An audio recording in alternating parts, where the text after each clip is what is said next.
ফেব্রুয়ারিতে জাতীয় সংসদ নির্বাচন অনুষ্ঠিত হবে বলে জানিয়েছেন ধর্ম বিষয়ক মন্ত্রণালয়ের উপদেষ্টা ডক্টর আ.ফ.ম. খালিদ হোসেন।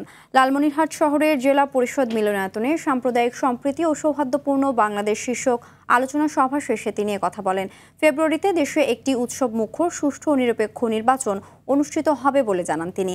এ সময় দেশের যেসব মডেল মসজিদে ফাটল ধরেছে বা ত্রুটিপূর্ণ রয়েছে, তদন্ত রিপোর্ট পাওয়ার পর অভিযুক্তদের বিরুদ্ধে আইন অনুযায়ী ব্যবস্থা নেওয়ার কথাও জানান তিনি।